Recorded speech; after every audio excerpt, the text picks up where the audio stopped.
Welcome to the Pat Mayo Experience, presented by DraftKings.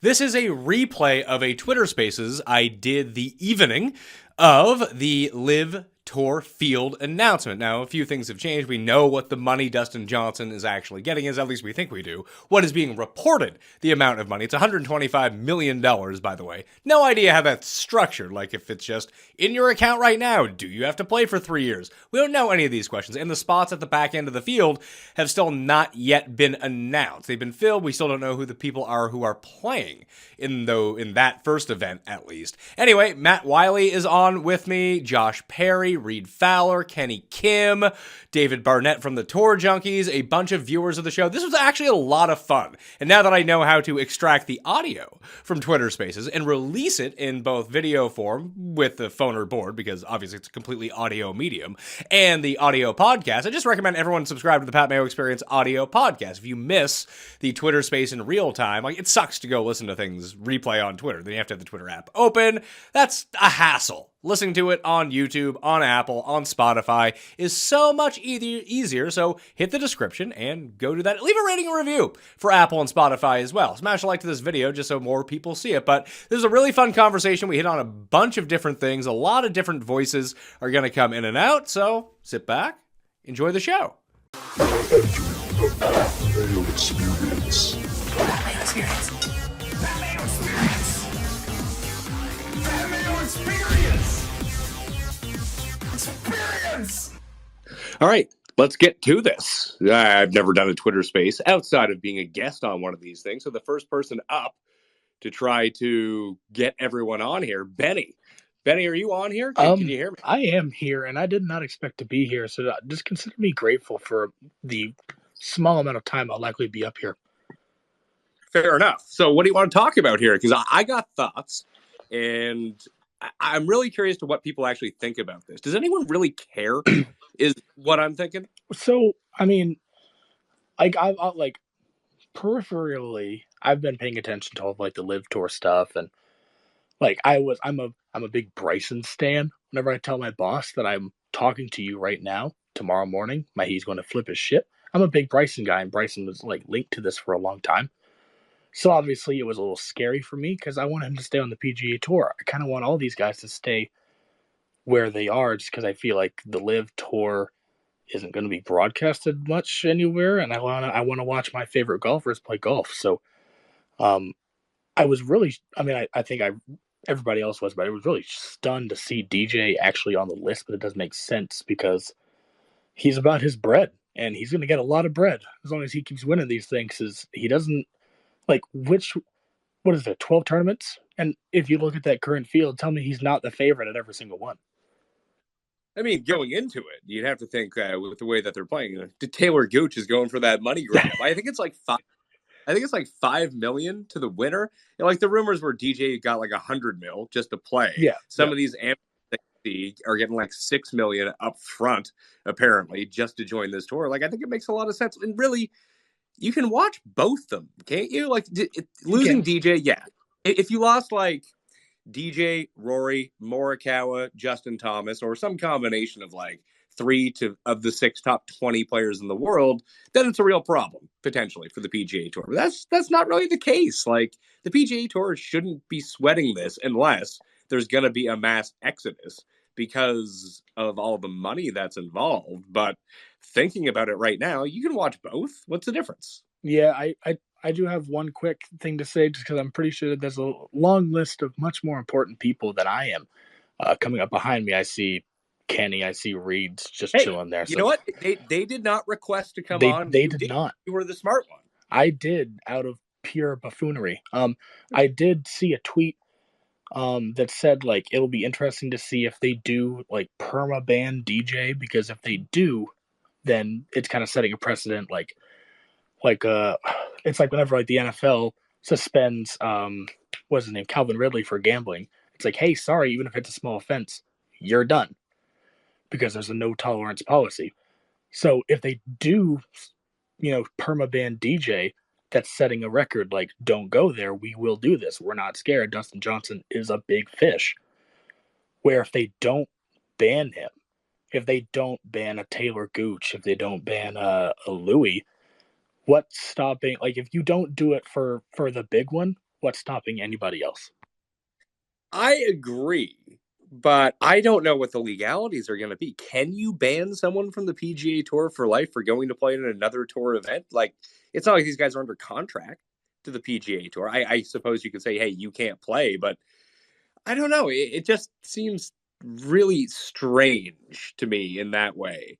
Where I mean, the roundabout part of this too is if you think this tour is going to fail, which it probably will, they might have enough Yeah. to keep it going over time because they don't care about money. But if guys go, are they really? And even let's say they do give them a permanent ban. Does that mean DJ can't be back on tour in 5 years if he doesn't want to? I would say he probably can.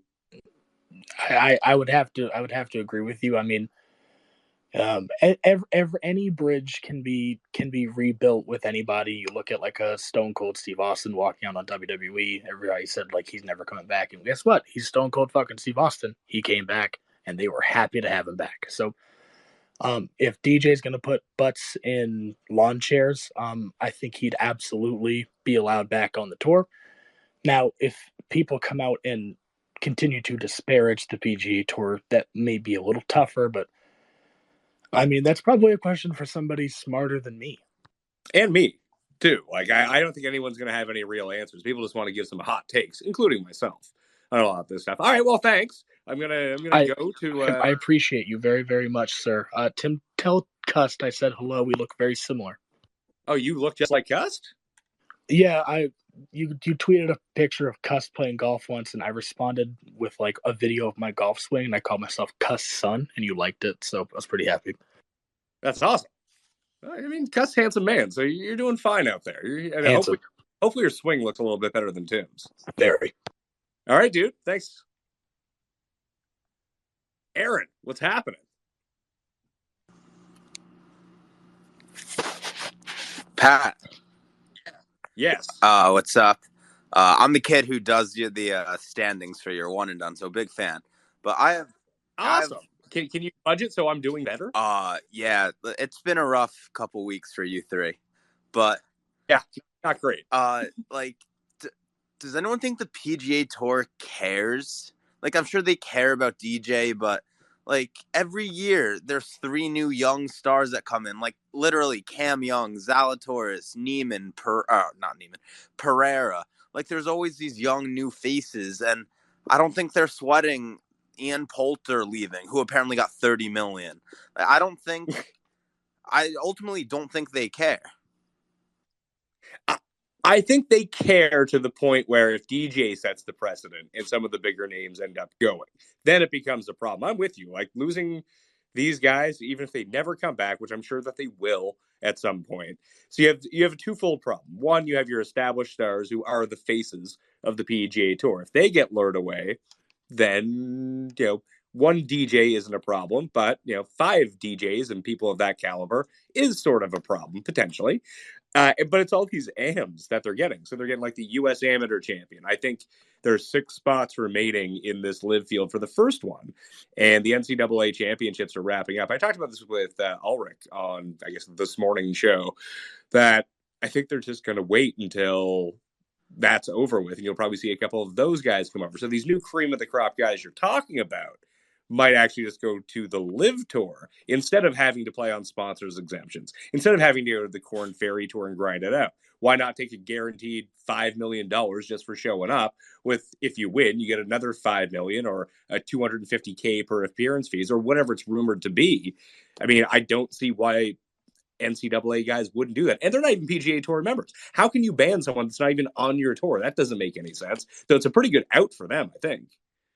Yeah, I get it for the young guy. To be honest, I get it for basically everyone except for Taylor Gooch. No, see, I think the Gooch thing actually makes a ton of sense. Realistically, what are all these guys doing it for? Because I think that we, as fans, not me, but people who aren't me and people who really love golf and like the history of golf and they're really big fans, what does this do to their legacy? I would never ruin my legacy in that way. These guys want fucking money is what they want. And Taylor Gooch has the potential to earn 20 times basically what he could make in 1 year on the LIV Tour, whatever he was paid to go over there.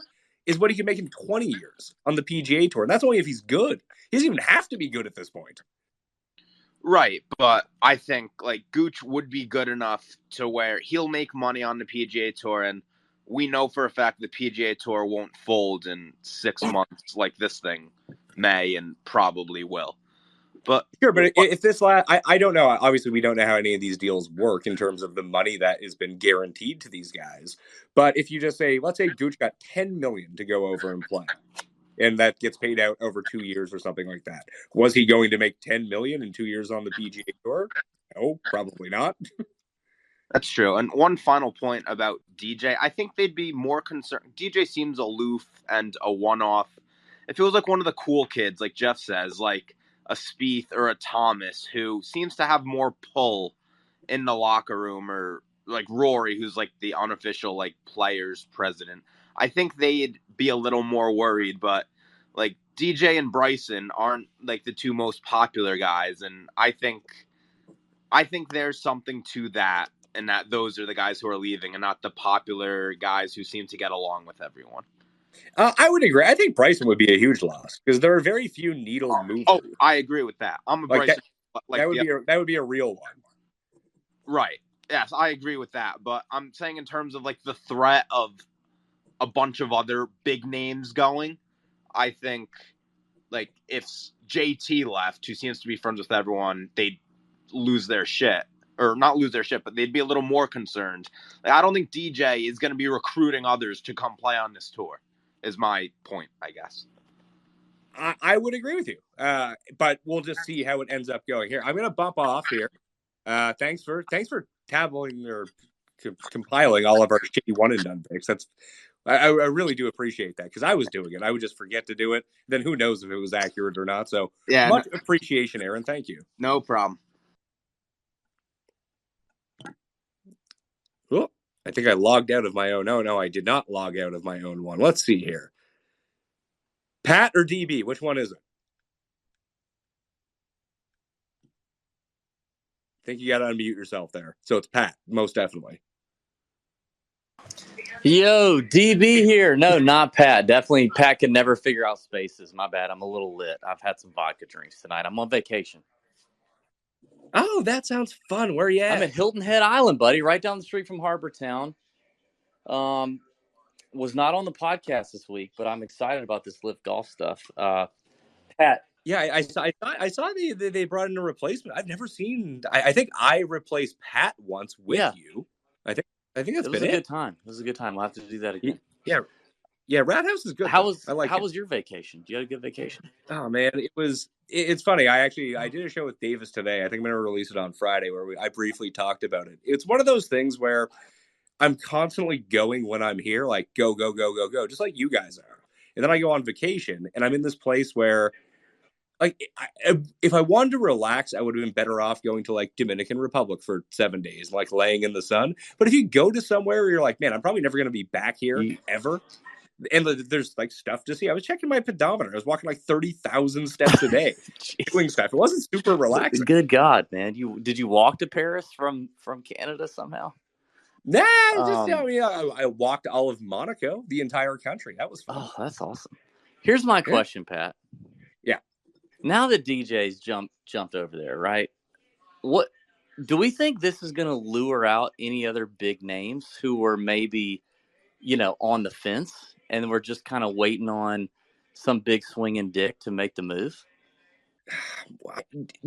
Maybe, because if they do it now, does DJ just still take all the heat for this? Like Phil and you, like, where's Phil, by the way? Phil. But I started listening to that book by Alan Shipnuck, Electric Factory. If you've not done that, I listened to the Audible book. I also bought the book, but I also started listening to the Audible thing because I heard Shipnuck on the No Laying Up podcast say that he read it. Like, he thinks the way that he read it was way better. So anyway, it's been awesome so far. I'm in like chapter 5 right now. But yeah, I don't know, but I have a feeling that there are going to be guys who now, after seeing this, may make the leap as a result of DJ. I think the name you need to look out for is Brooks. It's got to be Brooks. His brother. Brooks. It makes no sense that it's not Brooks already. Yeah, and he's also perfect for this because, as has been pointed out by many, and not just me, that like, what does DJ care? They're going to ask DJ. He's going to be like, whatever. I wanted $100 million. Yeah. Also, like, I think Brooks just got engaged. He doesn't give a rip. He's not playing well.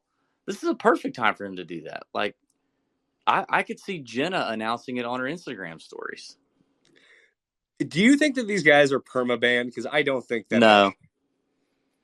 No. And I think that's what I'm saying. Like, I think when a guy like DJ does this, it's going to test the tour. And I think guys are now going, oh, well, they're not gonna ban me and then not ban DJ, and they're not gonna ban DJ. So I'm gonna go. I'm gonna do this. I'm gonna get paid my appearance fees for however many events it takes, and then I'm gonna, when the time is right, I'll dip. I had a very in the know, very seasoned PGA Tour player walk up to me on the range at TPC Craig Ranch and say, these guys have.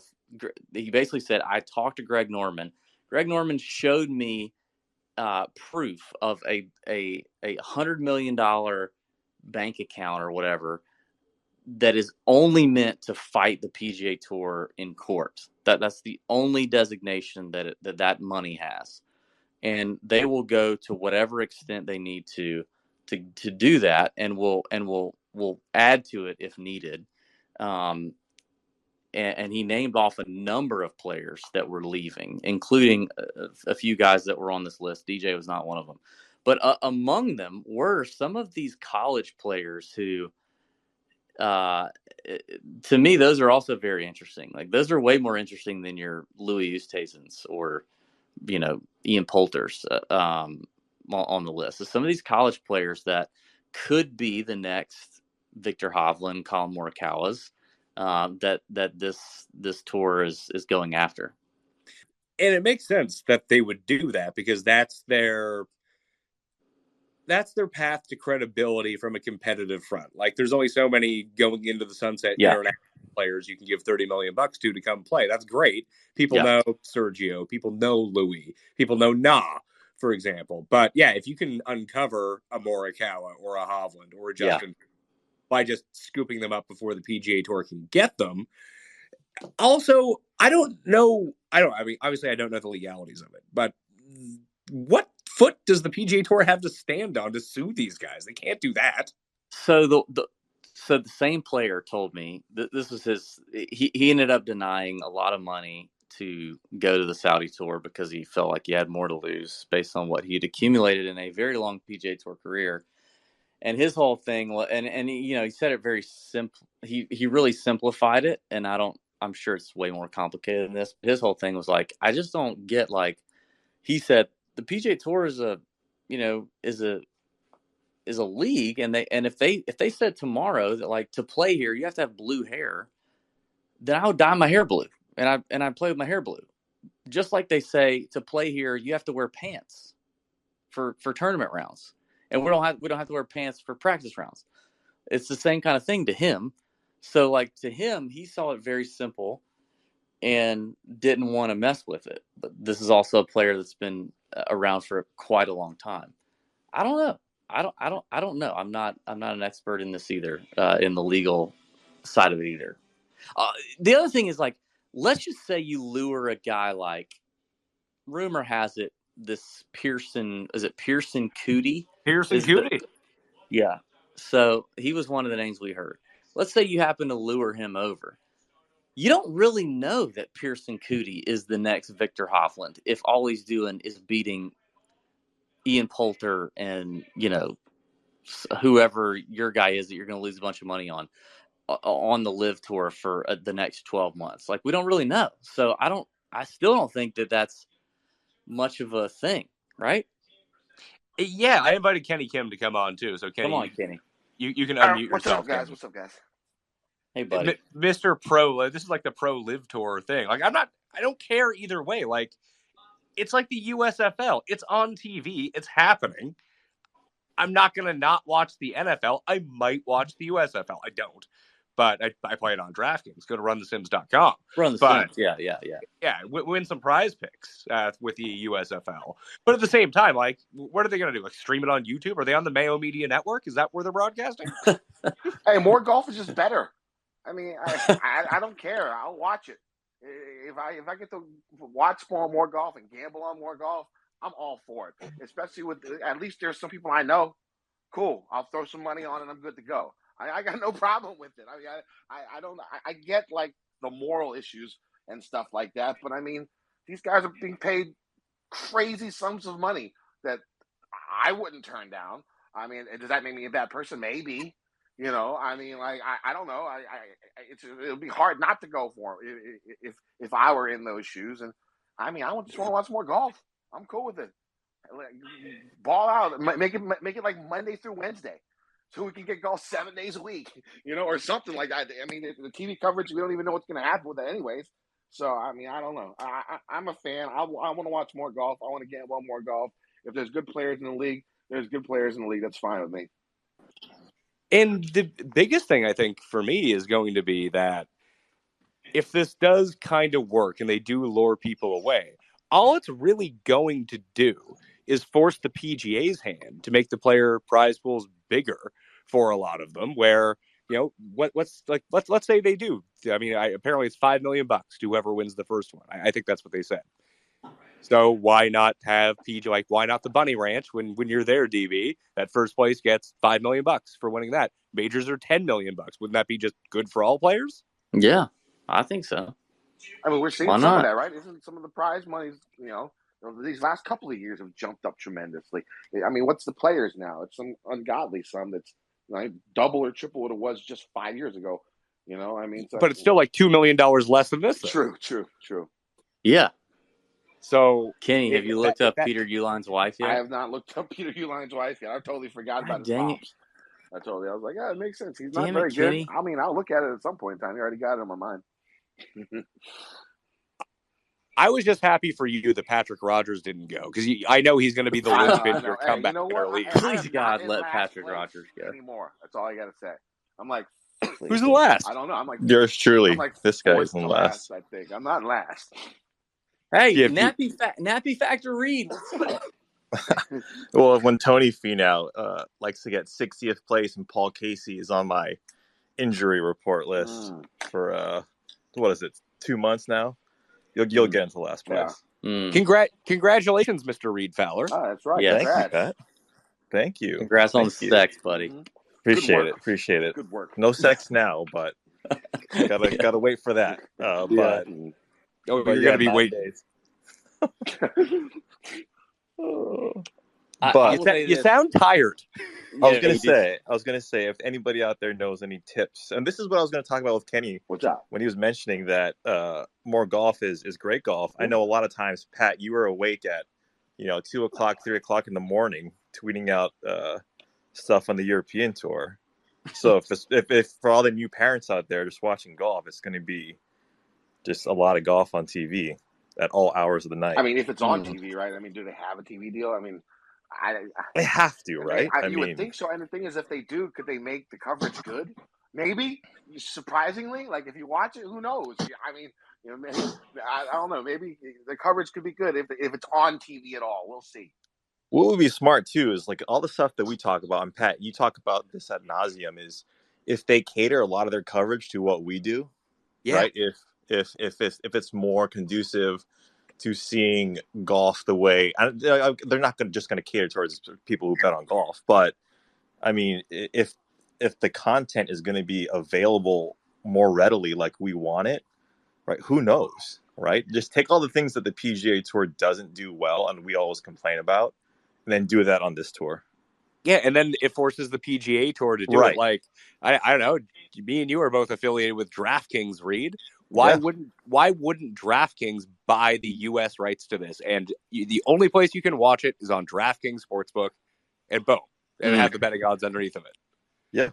Yeah. I mean that's what these things. And so, Kenny, to your point, like you got to think Greg Norman's doing something with some network, right, or some affiliate. Like, it could be a DraftKings, or it could be a Caesars, or it could be any one of these to say, hey, look, this is what hasn't been done yet in the U.S. Is there a way we can sort of, be the fodder for it and make sure that we get as many consumers as possible, get frictionless to get everybody to watch this early on, and so it picks up steam. I think a problem, right? And then more guys come. I think a problem could be trying to find a network to do it. I mean, to host it in the United States, just because of who's backing it. I mean, like, will that station or will that network receive fallout from it, from hosting a something that's run by the Saudi Arabian government, basically, and the people there. I mean, could that be an issue? Maybe you get streaming to get it. I think that's probably why there hasn't been a TV deal yet. But maybe, if they get enough players, if it gets successful, I mean, someone's going to pay for it. Yeah, there's got to be some like Web3 people in this, like, some crypto or Web3 like decentralized network where you can't really do anything about it, right? I mean, all of us watch stuff anyway. I mean, outside of live sports, everyone, including people on this who are listening, watch stuff on their phones or on the computers, right? Like it's more accessible. I mean, I'm watching stuff on my phone all the time now because that's the only place that I can have something when I'm carrying the baby. I can't sit down. Web3 dipshits will pay for anything. Yeah, exactly. I definitely agree with that. I have no idea. I can get my no clue. I'll get my Henny Dupuis NFT pretty soon. Is what you're saying? What I agree with what Kenny's saying. Like, I don't know that with DraftKings, like, your example, Pat, is DraftKings gonna want to jump on that based on the backlash that may come their way.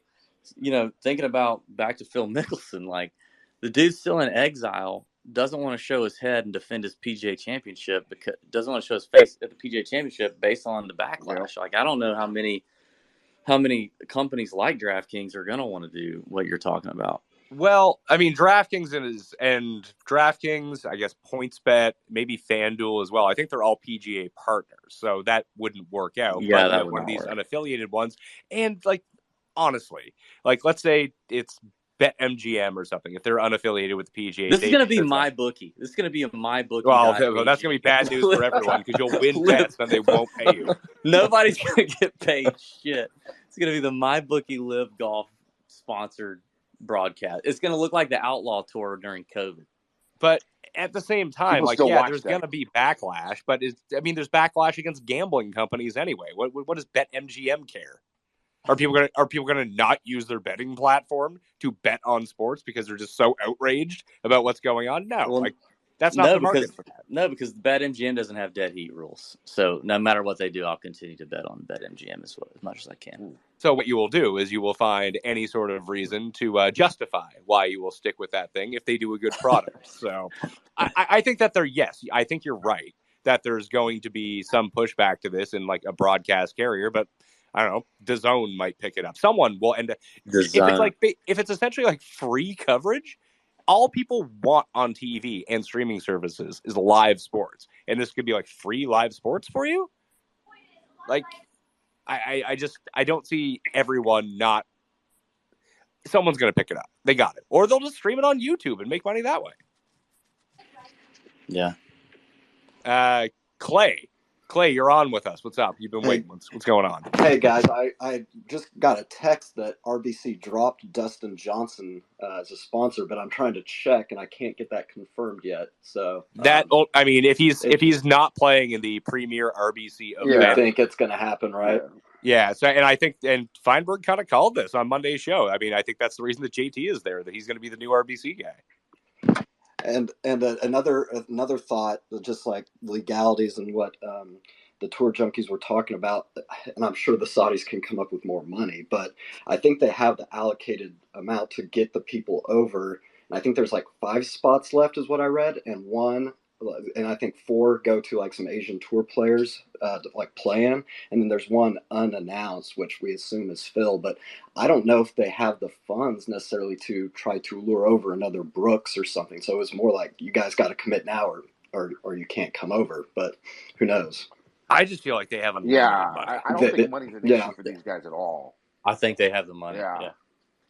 Who do you think the biggest guy you're shocked is Appy Burnrat not playing? Like, where is he in all this? Why isn't he here?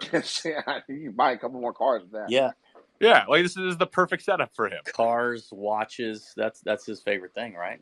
Yeah. So do we think any less of DJ now? No. No, Has that set in yet? not me. At Do least you? I know some people are going to. I don't. I don't. Like this Make that money. feels very on brand for DJ. It feels very on brand for DJ. That's right. Now, but I see people on Twitter talking about Gooch, and so everybody feels. It seems like people feel. It seems like what they felt about Gooch prior versus what they feel about Gooch now is way further down the road than what they felt about DJ prior and what they feel about DJ now. Does that make sense? But you have to consider that we're in a very select bubble. That we're the only people in the world who have opinions Who on know Gooch what- or yeah. know who he is. Yeah. Now people might know who he is. Yeah. I remember when Tiger got his back windshield busted out by Elon on that fateful Thanksgiving morning, whatever it was.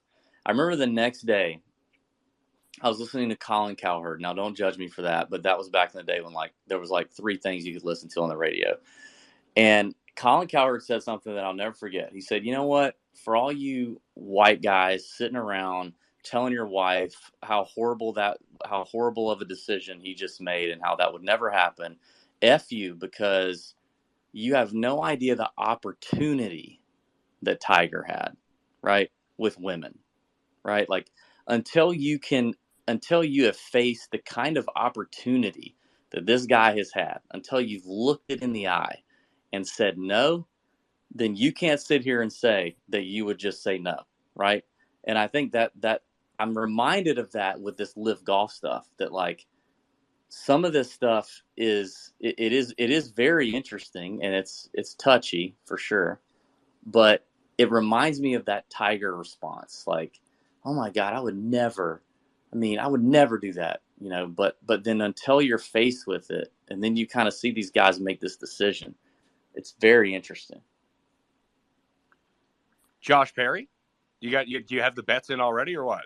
Nah, but I'm ready. But yeah, just going off a couple of things you guys said, back to the YouTube, that's how they stream Japan right now, and it's fine. I watch it 2-3 times a month, and I mean, there's subtitles and whatnot, and I don't have a clue what they're saying, but it's totally fine on a Friday night to throw it on at 7 p.m.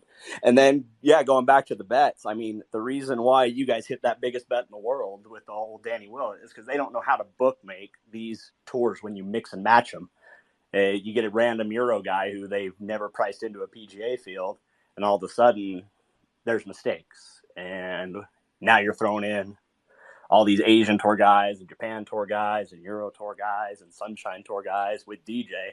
It's going to be chaos, and I think this is going to be one of the better opportunities, at least until a couple of weeks until they get everything figured out. But that's what I want to do. Let's just gamble on it. That's why we're here anyway. Right? Josh, make sure to remind me to tell you on those weeks, because that sounds amazing right there. Yeah, we'll take that. Wiley has joined. He just put himself back on mute. I think that was some heavy breathing into something. What the hell?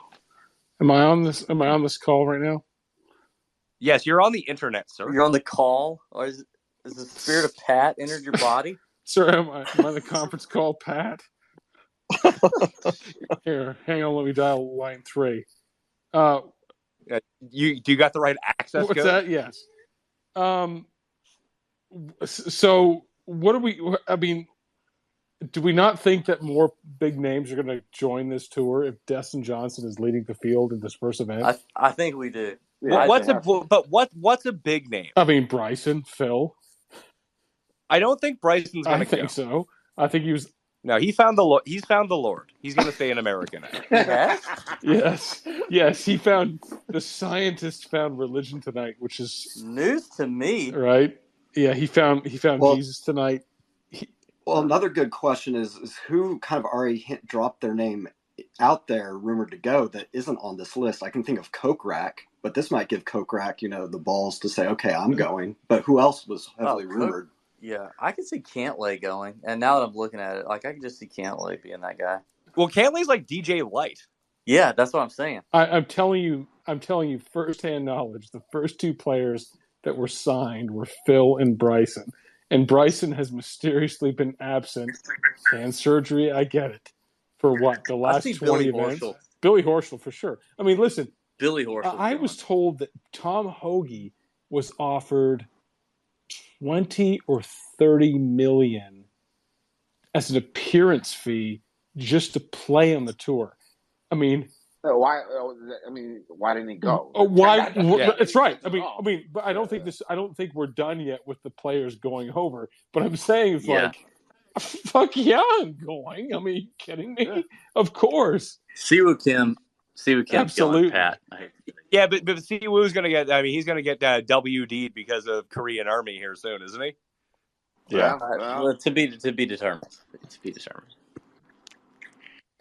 Maybe if he wins a LIV Tour event, he can get the military out of the way. I don't think that's going to happen. Well, I think the biggest question that all of us, I think, have about this is the PGA Tour doesn't run the Masters. They don't run the U.S. Open. Yeah. They don't run the PGA Championship. They don't run the British Open. Can you play on this tour and still play in majors? Yeah, that's going to be. The question is, did Phil really miss the PGA this year? Or did they force him to sit out because of what's going on? Because they have a relationship with the PGA Tour, even though they're not run by it. You know, I mean, don't they want to? I don't know if they want to keep the tour happy. I mean, it's not. I know they're not a part of each other, but still, I mean, I don't know what's going to happen with the majors. But if they're going to ban them, I mean, it would be a bad look, I guess, for the majors not to have banned them also. You know what I'm saying? I mean, like, I know it's their choice. But you know, I would expect them to have a united front. Maybe I'm off base here. Yeah, DJ's like the best test case for this too, because he's got the 20 wins, so he's literally a PGA Tour like lifetime member. So all the court cases, and I mean, he's got the green jacket. He's got 5-6 years of U.S. Open. Like he's probably the best guy that could go for us to all figure this out. Or Phil, frankly. Yeah. So I don't think competition is like. I think competition for the PGA Tour is probably pretty good, in that they have a lot of comfort in that a lot of us are going to watch the tour events regardless, or we're going to accept like the PGA Championship app for the shittiness that it is because we're going to use it anyway. So I don't think competition is bad in this regard, but I mean, if you get an attrition from a lot of these great players, I mean, this is a major threat to the PGA. I mean, if you don't think a lot of people are sweating inside the corporate offices of the PGA Tour about this, I mean, they should be. I mean, this is serious shit. Nothing really competes with the NFL, right? I mean, in terms of a sport or a brand. But now the PGA Tour is losing its.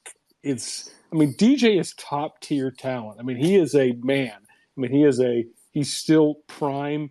He's still prime time. He's one of the top draws, and he's now effectively gone.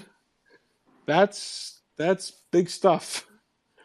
Well, Wiley, like you work in an office, so you're a businessman. What do you think the end goal is for the LIV Tour? What do I think the end goal is? I mean, making money, obviously. Really? You think with all the money they're spending, you think they're going to make money? I don't think so.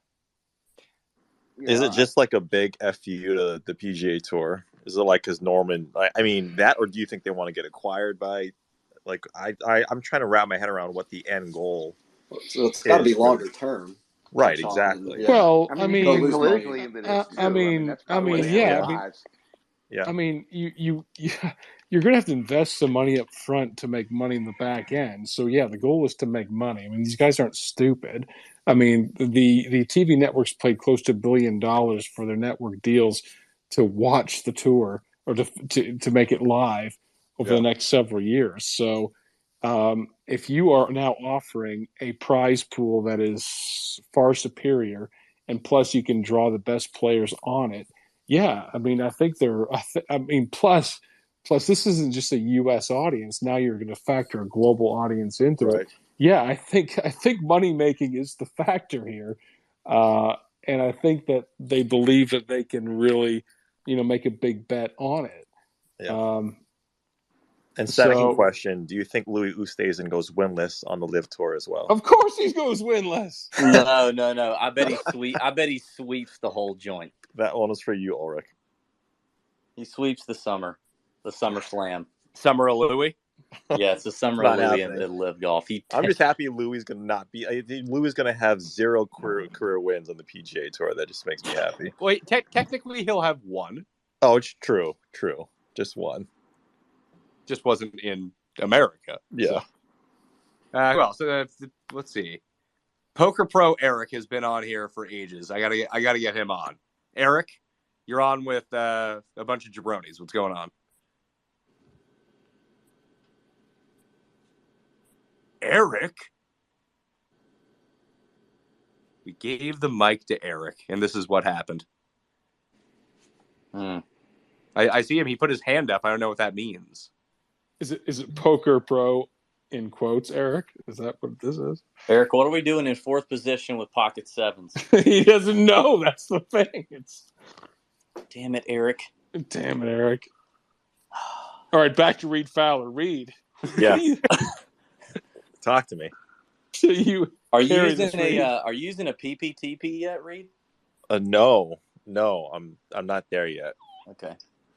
He's just all he does is eat, sleep, and shit. So it's pretty exciting. Okay.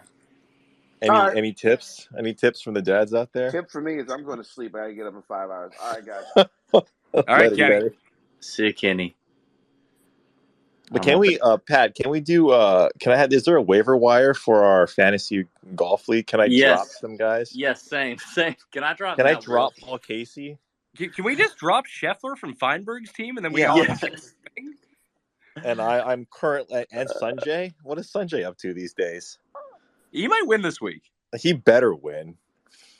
Fuck's sake! Oh, Stewie's up here. Stewie. I mean, it says connecting, so I don't know about your internet, Stewie. What's going on, dude? Hello. Yeah, you're here. Hey guys. Stewie. Pocket sevens from fourth position. You raise. Hell yes, Stewie. You're the real poker pro.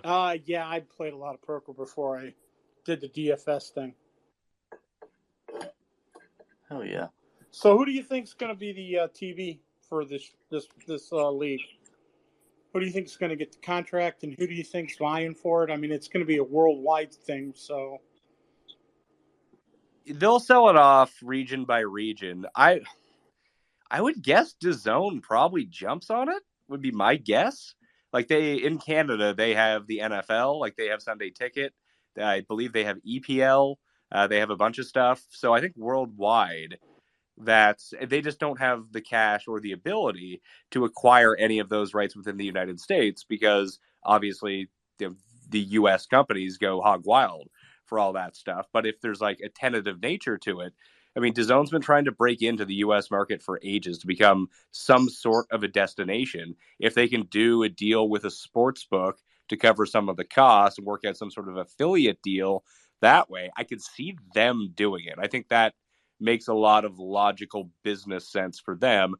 But I don't know who is behind the production of this. Like, does anyone know? Does the LIV Tour doing their own production? Like, do they buy the cameras? What's going on? It's DAZN. It's the guys that filmed for the Outlaw Golf Tour. And well, what if the guy gets too hungover and can't go? and yeah, it's those guys. It's those guys. And Mayo Media Network's in third. Oh shit! I think between all of us, we'll pull our money together and maybe we can get it on somewhere. Well, we're probably going to be able to stream it, I would assume. Just let me send Pat to Saudi Arabia, please. I mean, I think this is the weird part about this and the association that gets made. That like everyone's making the Saudi jokes now, and that's the reason that people don't want to go do this, and people have such a big problem.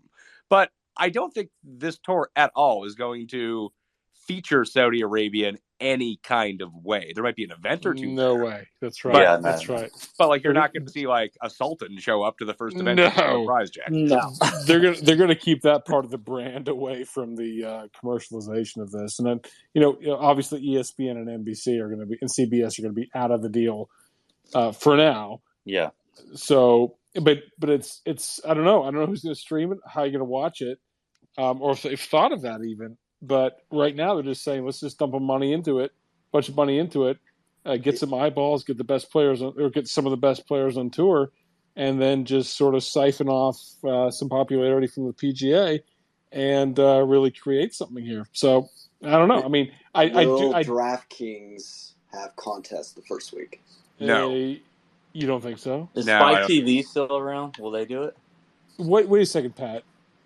Pat, are you serious with that? You don't think so? That's a hard no. I just don't. I don't think that, knowing DraftKings, and I have no why? insight to this whatsoever, that getting this off the ground this quickly, unless they were like fully prepared for it, which I just assume it's not an NFT, so they aren't.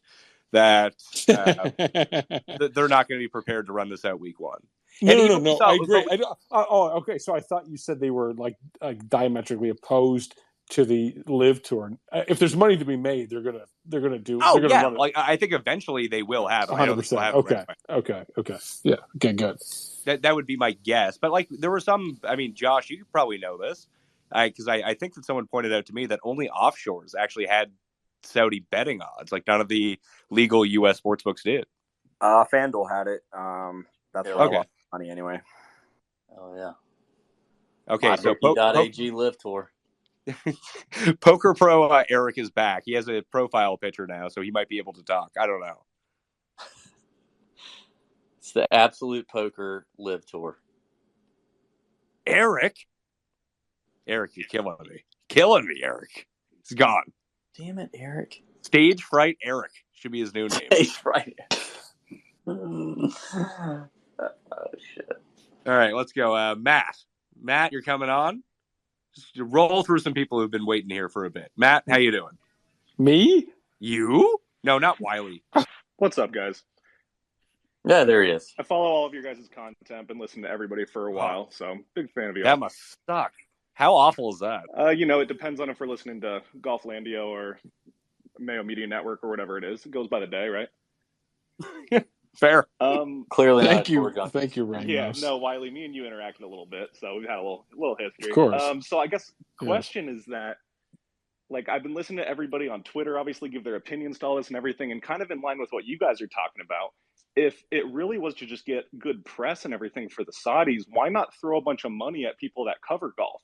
Even like you guys, obviously, but even down to No Lane Up and Foreplay and everything, why not toss some money at those people and get some good coverage of these events to get the name better? And, just the Netflix special, I think of things like that, like get somebody behind that to start covering these guys' journey through these tournaments and get some better coverage of it. I think that's what they should do.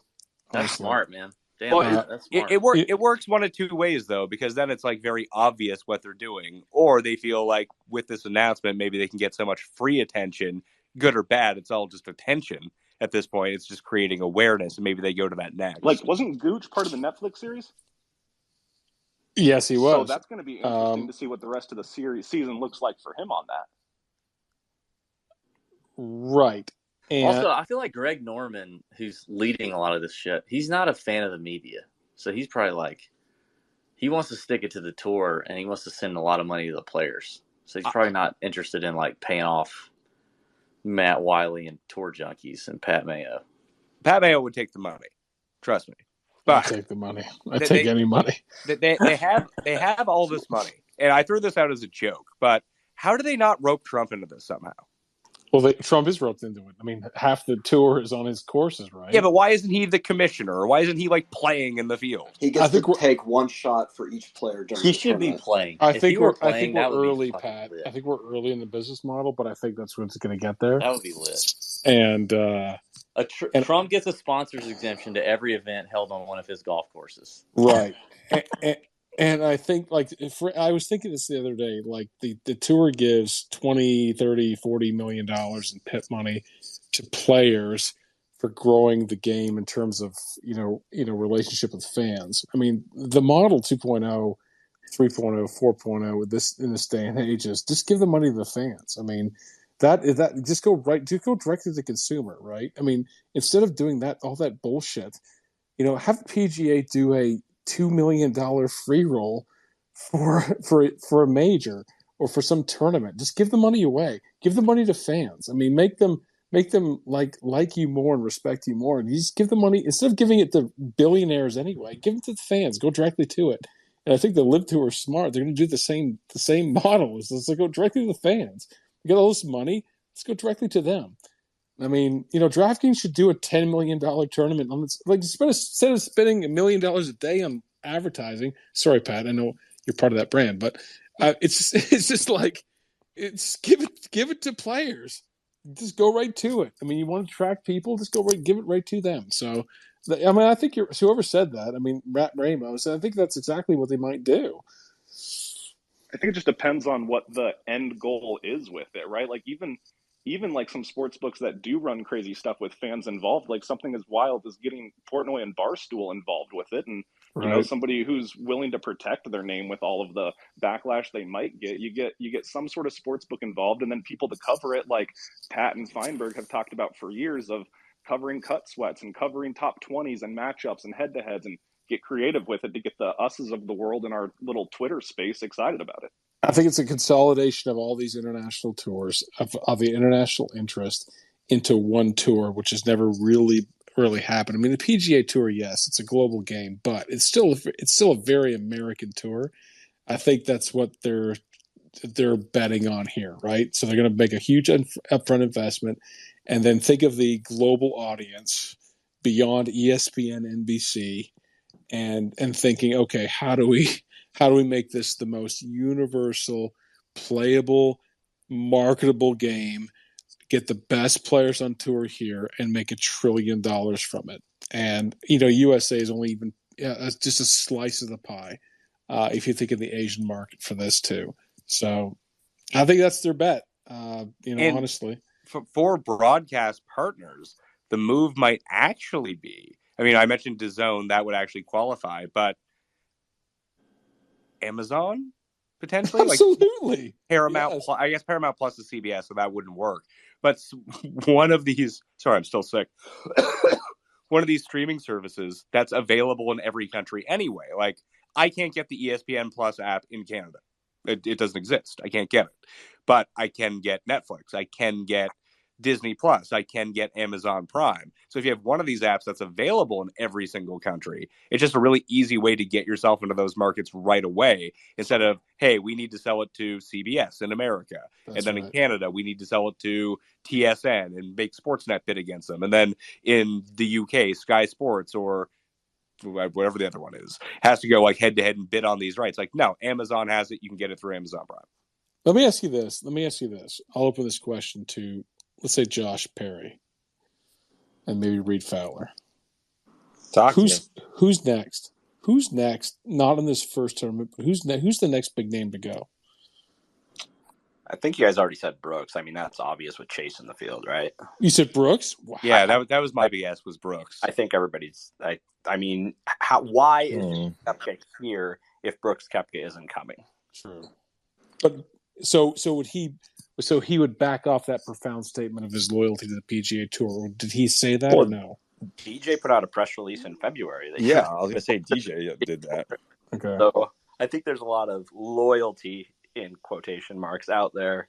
And yeah, eventually. Even some of the younger, like Morikawa is not going to do it, I don't think. But if you listen to some of their responses, right, when they're asked the question, Morikawa was talking about, hey, look, you have to do your due diligence on everything. Right, if you get an offer or something, 50, whatever it is, 25 million, just to show up. I mean, you got to think if you rattle off the top 20 guys, right, ranked right now, I wouldn't be surprised if a quarter of them truly go at some point, right, just to get that money. I mean, because look, I mean, I forget who tweeted this out, but of the top, I think it was Len Hochberg, of the top 10 coming into it was me. Okay, it was Wiley. The top 10 coming into this year, I think only one guy has a win, right? So those wins, especially if you're not one of these other guys who gets huge endorsement deals, like a Bryson, like a DJ, like Wolf, like Morikawa, then you're going to go, right? And especially if year after year you're not winning a golf tournament, like I wouldn't be surprised if Finau at some point considers it and goes, right? Who then who creates the biggest problem for the PGA Tour if they do go? Who's Rory. the biggest? Yeah, Rory. Yeah, Rory exactly. and Spieth. Rory and Spieth. Jordan. I mean, Yeah. Tiger is the answer, but Rory and Spieth have realistic. Tiger's not going anywhere.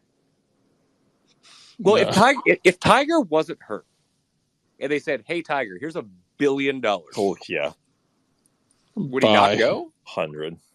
You have to play 3 100%. times. And he could still play the majors, right? Like he would probably have a rider in his contract where he could still play the majors somehow. And the PGA Tour wouldn't say, Tiger, if you go, you can't play in the majors, right? Like I don't think they would even have the jurisdiction to do that, but like he would definitely go. I mean, it's $1 billion. Like, I mean, we're actually as DFS players loyal to our wallet and not to the players we play. I mean, I can love Michigan football all I want, but if they're playing Ohio State and they're not favored to win the match or the game, then what am I going to do? I'm going to place my money where my wallet's going to get fatter, not on my loyalties to Michigan. So I think the players are kind of going through that right now with the PGA. I think that's pretty well said. And like when you think of someone like Reed, you brought up Morikawa, you have to do your due diligence. Like, is it more profitable for someone like Morikawa, an ascending American star, to say, hey, I can accept $50 million now and go play on this tour? Or is it worth it for me to be awesome on the PGA Tour, become a face, make that endorsement? I remember those old Forbes lists where it'd be like, yeah, the number 1 and 2 highest paid athletes in the world were like Tiger and Phil. So there's money in golf sponsorship for sure. And I don't think, well, DJ had a bunch of sponsorships. I don't think he was rolling in it like those guys were. Well, he's a name. I don't think it was like, I would wager, I guess, Bryson makes more in endorsement money than DJ does. Yeah, probably. Yeah, for sure. Dude, I mean, what about? I'll look that up right now. Xander? Oh, Yeah, Xander what about somebody like perfect to go Xander? with. You think about minimal endorsements. It's pretty much just Adidas on his stuff, and a guy who only wins kind of like these little, smaller, non-real events. You think about somebody like Xander might be perfect for this. You just win every event, win $100 million. It's This is what he wins. It's Perfect. what he does. Yeah, I think where you're going to see like a generation, maybe it's not this, like the Morikawa generation, but the Cooties, the guys who are coming up right now, the NCAAs, like there's a prestige about the PGA Tour, right? A romanticism about these kids watching the PGA Tour and then finally getting to that point, being inside the ropes. That's a big deal for these guys. But if you're the Kokrak's, if you're the Nas, even if you're the guys who haven't yet gone to the PGA Tour, the Akshays, like I don't think there's that prestige as much as there was before, right? Like especially Pat, if you're saying like you're getting 7 figures to, or even like you're getting $2 million, $1 million if you come in like top 5, and like that money will be up front, like for the first maybe couple of years, and so these guys might jump at the bit. And if more guys go, right, if the DJ, if people follow DJ and it's the Brookses, it's the Finaus, if it's a bigger name than that, then this is gonna roll. This is gonna have some steam to it. And the PGA Tour should have foresaw this coming, right? I mean, this is bound to happen. There's so much money to be made. Well, what it's shaping up to be right now is essentially a bridge between the PGA Tour and the Champions Tour with the names that they have. Yeah. It's like the Champions Tour for the 40 to 50 crowd, plus 19 and 20-year-old amateurs, and potentially the next wave coming up. That's what it seems like, at least. Jeff Ulrich jumped on. You didn't talk to me enough today? No. Needed my Pat Phil for Tuesday. Sorry, Pat. What's up? Not much, man. Were people... I mean, we knew DJ was like linked to this, but were people just generally shocked? Like, was I the only one who was like, wow, they actually got DJ? Or was everyone kind of just shocked when they saw his name today? I was stunned when I saw the name, but it also didn't surprise. Right. Like, once I thought about it, I was like, yeah, that makes sense. Yeah. Like, it made sense that he went, but I just really wasn't expecting him to go. So I just, It's weird to see his name being tweeted out. My big question with all this is, how do you think this changes the PGA Tour long term? Like, because I think this, like, I don't know if the LIV Golf Tour will, like, exist in 5 years, but I do think it's like, with them getting the big players now, I think it's going to force the PGA to, like, drastically change some of the things they do. So that's the most thing I'm interested in seeing. Like, how does this change the schedule? Do they try and put on more big events? Like, do they get rid of this stupid fucking WGC stuff? They've kind of already done that, and, like, try and make some kind of, like, comparable big prizes throughout the year. I don't know. I think you're going to see, like, this actually have a pretty big effect in the long term. So Sia Najad was on Visa, and he just tweeted this back at us. He's a lawyer, so he would have some more insight to this than, like, we're just rambling on about. He just says, so many issues implicated here, including the basics of the PGA Tour policies and whether they are broad enough or too broad to regulate players participating in another event. And then there's a host of legal questions relating to independent contractors, which all these guys are, and, like, U.S. antitrust laws. Yeah. So I don't know if the PGA is going to have much of a leg to stand on here. So as someone with a law degree, who oh yeah, I always forget about that. Like that doesn't shock me that he said that, because, like, competition laws and stuff like that are, like, they're really hard to enforce, like, extremely hard, and you can pick apart the language really quickly. And like you said, if it's too broad, like, you can't stop someone from working in their field. Like, you can't do that. So if it's too broad, they'll and that's probably why they have such a big war chest for the legal department, because they know that and they're getting ready to do that. So I think in the long term, the PGA probably won't have a leg to stand on. And most of the stuff they're doing through the media, this is just my personal take, it's just bluster. Like, there's not that much behind it. So. Well, also, you're fighting. Think of who you're fighting with, right? So you've got now, 40, 50 guys who, what's their collective net worth? You're going to fight. The PGA Tour is going to fight this and their potential legal team to independently work somewhere else.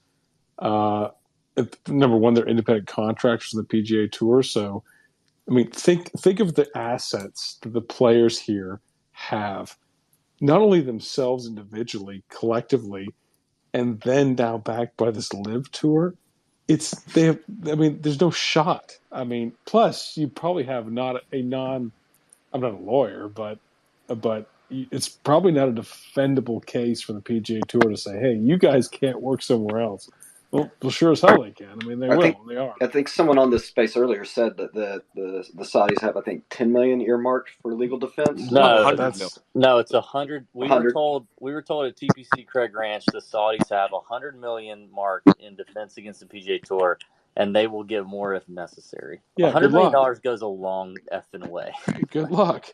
Exactly. And so this is a real threat now to the solvency of the PGA Tour, especially if someone like a Brooks goes next, or potentially Morikawa goes next, and then you see your loyal soldiers like Rory saying, "Okay, am I going to be the only cat on this PGA Tour now, where all the big boys are now making trillions of dollars?"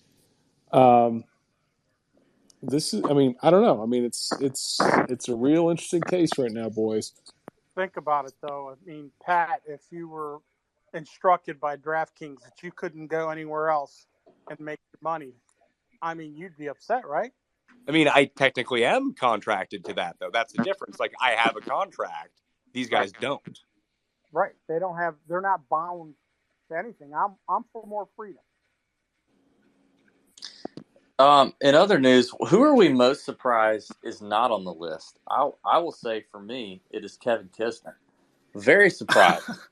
Kisner is not on this list right now. So, okay, why the biggest shock for me outside of DJ? Garrigus. Okay, relevant. No, he's got a pot farm to support. That wasn't shocking at all. Sabatini. Taylor Gooch, man.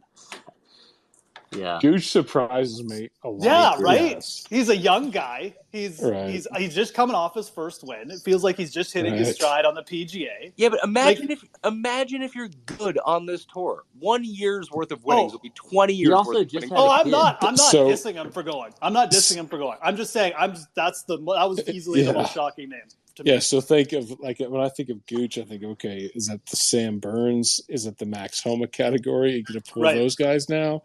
No, not yet. Yeah, I wouldn't even say he's there. Right. I'm kind of surprised Matthew Wolf's not on that list, to be honest. Correct. Yeah, he should be. He should be. We need a text. He might have tried. His issues isn't competition. His is just mental. He'd struggle anywhere. I feel like Wolf has big sponsors too still. I could be wrong about that, but I feel like maybe that's probably keeping him afloat. That contract dries up, yeah. Is it the G box? Well, how many people do we think are waiting for the U.S. Open to be over? Kokrak? Is Wolf in the U.S. Open? That's if he didn't play last year, question. I don't know if he played last year or not at Torrey Pines. If he didn't, I think he was in like the lead at halfway at Torrey Pines. Was he? Yeah, it was. He was 15th. He was T15 at the U.S. Open last year. So he wouldn't qualify for that. No, he'll probably play his way in. Speaking of redrafting the Mayo League, I would like Matt Wolf is mine. I would like to. Can we make trades? I was mad when you drafted him too because I was going to take him, and I think I got someone who was really good. I got Neiman in his place. I would trade him for Honorbon Lahiri at this point. Hey, you want to talk about someone who might win this week? Honorbon. Here we go. All right. I heard Wiley. I gotta head out of here. I know you guys were ducking out. I heard Wiley talking about what the PGA Tour is able to do and what they can't do. You look at a tournament like this weekend. How many of their events can they just turn into an invitational and only invite certain guys that they want? They're all going to be Memorial. invitational. You got Riv. It's going to be all invitational events. I think the PGA has made a critical mistake in taking these guys too seriously with these forceful words. The move that they should have made was to treat this like it was not real competition. Be like, yeah, sure, go play. Yeah, come back. It's fine. Yeah, the biggest concern is that, I mean, listen, the NBCs, the CBS, the ESPNs, the contract is there for how much they've paid up front and over a certain time period for network rights to the PGA Tour, right? So if I was the networks, especially with, NBC and Golf Channel, dissolving, would I not be concerned now? Oh shit, I put all my eggs in the PGA basket, and maybe some of their top tier talents going to this new league that some other network's going to snatch up, and including eyeballs. I mean, would that not be a concern for the people broadcasting the PGA Tour right now? I mean, I don't think this was a consideration a few years ago that Greg Norman was going to create this sort of, rival tour. I think yes, like existential. I can barely talk now, but no, I don't think that's what's wrong with you, Pat? Are you okay? I have been. What's wrong with you? I have been sick for 2 weeks, and my voice is starting to go at this point. But I think it just forces the PGA, who got all this money for the broadcasting fees, so they're pocketing a bunch of this, to dump it back into these prize purses. Be competitive. I think also they're going to have to eventually cave and just say, okay, it's better to have Dustin Johnson for 4 events and let him do his thing on the LIV Tour than just ban him outright. Because exactly what Matt just said. Because then you don't piss off the sponsors and the TV networks. Okay, so maybe Dustin Johnson doesn't play a full schedule, but we got him at the majors and we got him on TV for like 4 or 5 of our biggest events. That's better than losing him for the whole thing. I feel like that might just be what we end up with, right? I mean, to me, I think Phil, because of his age and because of he wants to sort of like have another 20 years of legacy. It made sense to me that he'd go to LIV. A lot of the players that were mentioned made sense to me that they'd go. They're in the twilight of their career, the Poulters, etc. That made sense to me. Bryson made sense to me because he's an oddball. The DJ is a very, very strange element now, and it should be a scary element to the PGA Tour. Yeah. Yep. That one is I heard about it, but I was like, "There's no way." That's a big, big deal.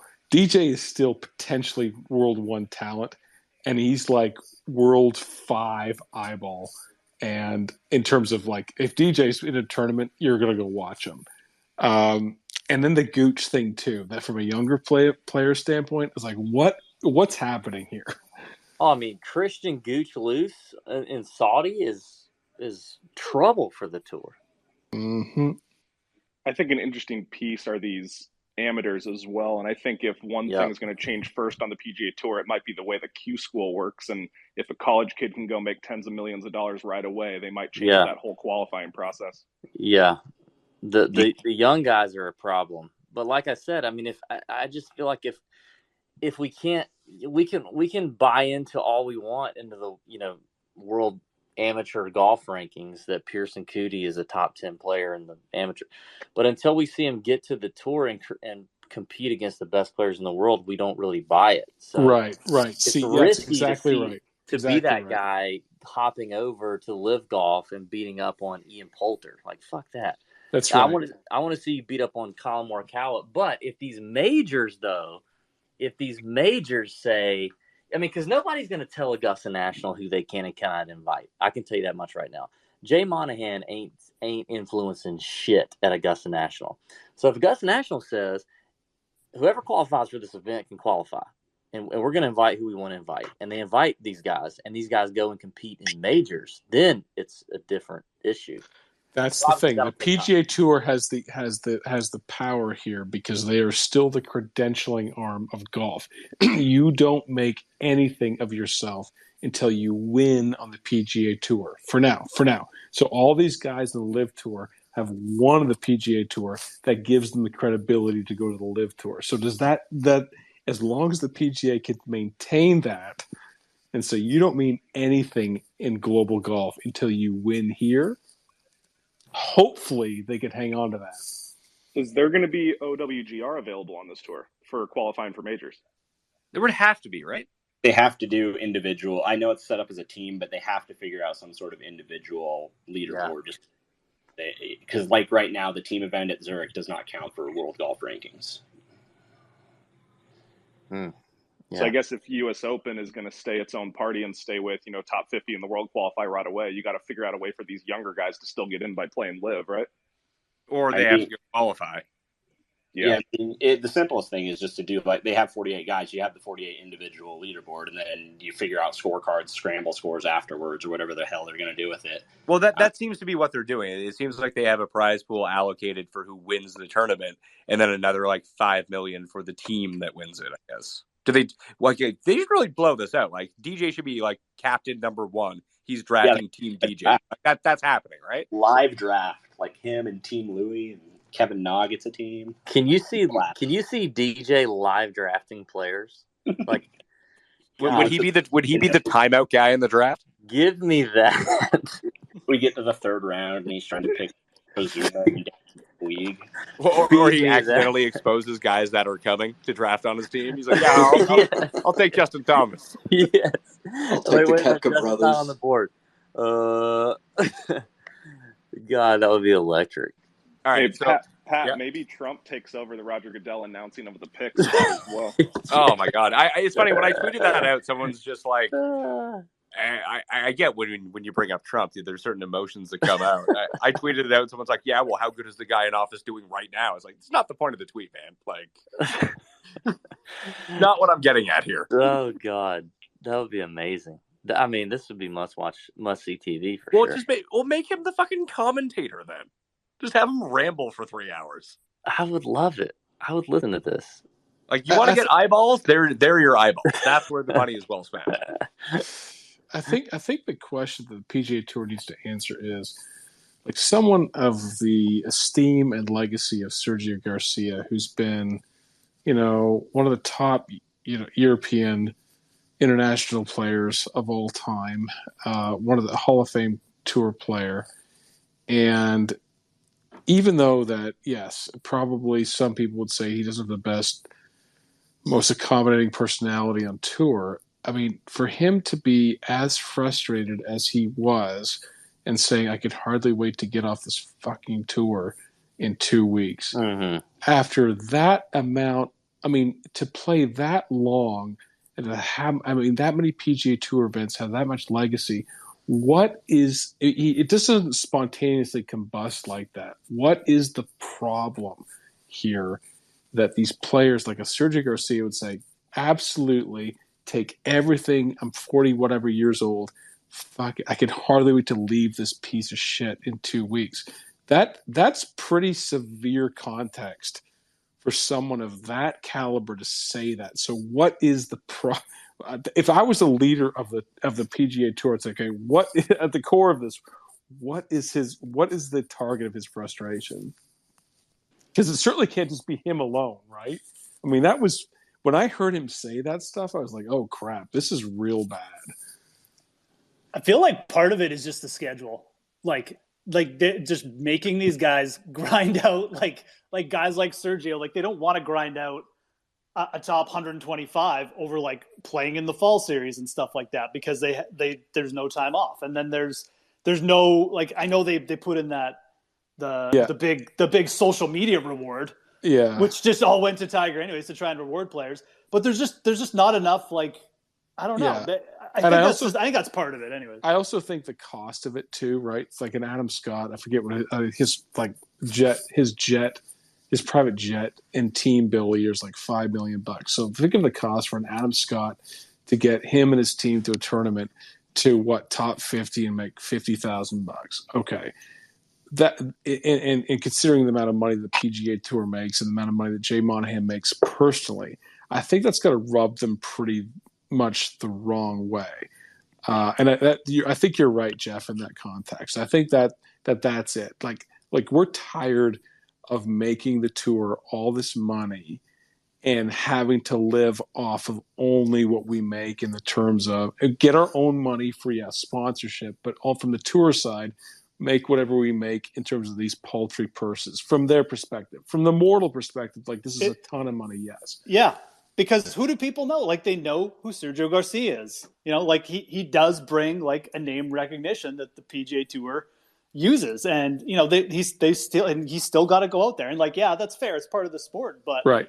You know, he's not profiting off it as much as he probably should be. And think of Phil. You know, think of Phil and Phil's relationship with Jon Rahm, right? And if you don't think Jon Rahm had considered the LIV Tour, I think you're fooling yourself. But when Jon Rahm made those very public comments during the Amex, this piece of shit tournament and this piece of shit setup putting contest, that was very vocal about what he feels about these tour events, these smaller tour events, right? It's like, and the setup too. Like, I mean, it's a setup. There's too many of these. Right? I'm making this tour so much money. I'm going to walk away, miss a cut, make $0. It cost me a fortune to get here, and you guys bankrolled it. So, what do you think it's going to take for? All right, so let me just say this: you got a Turk Pettit, right? A James Piot, however it's pronounced. These young guns, right, who are college standouts. Andy Ogletree, even. How many times, what's the over-under on how many times it takes for them to finish in the top 3 in one of these events, beating DJ, Sergio, Gooch, if you're Skylar, Sam Horsfield, how many times does it take for these guys to beat one of these, all of these guys in one of these tournaments to say like, damn, this is like a really true up and coming like rising star, because we've talked about them obviously not they needing to prove themselves a little bit on the big stage, but at a certain point they're going to get our attention if they compete really well here. I think they got to win. Just once they just got to beat the field once or what? Well, I mean, I would say if they do it early, these first, what do you think, 8 events? Yeah, the first like 2 or 3 are really going to matter. And then people, like, there's a good chance this turns out like the USFL, the XFL, that there's interest week 1, some interest week 2, and then literally no one gives a shit by week 3. Yeah, I think I think it's a good point.